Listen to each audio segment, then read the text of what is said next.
New developments in the case of the man police are calling a serial infector. The traveling medical technician known as David Kwiatkowski is accused of spreading hepatitis C to patients across all of these states, 8 in total.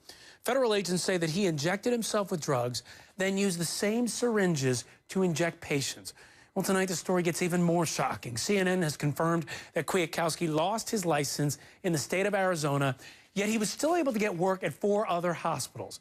My next guest says it's not completely unheard of. Scott Schnierer is with Uniforce Staffing Services. He helps temporary medical workers get jobs. Scott, thank you for joining us. Now, we talk about serious mistakes here. I also want to mention that, according to our reports that we have as well, he was fired from a job 2 years ago for testing positive for cocaine and marijuana. You talk about mistakes made at the past jobs. How could he get hired again? There's a lot of moving parts, but the best ways to avoid that are to do background checks and employment verifications and reference checks. A lot of that may not be reported publicly, so if you do an employment verification and then call the former employer, find out why the discharge occurred, the reason for termination, you may get that information, and it's up to the former client or hospital to report that. Okay, so in your experience, tell us about what happens with these background checks and even drug testing. How much information do you actually find out?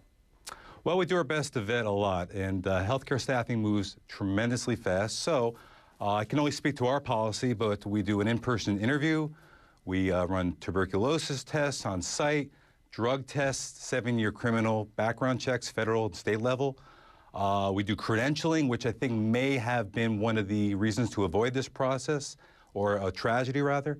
If there was a claim by a former employer, whether it's at the staffing firm or a hospital, this could have been reported to the state registry, which licenses him, and he ultimately would have been, like we discussed, had his license revoked, and he couldn't even work in that state. You know, a lot of people in this investigation have been saying, yeah, I thought something was wrong with this guy. I may have seen him in one person said they saw him in a bathroom with a needle in his arm. Mm-hmm. Those kinds of things. If those people would have reported what they saw, in your experience working with temporary workers, do you think that that would have been discovered by the other hospitals in other states?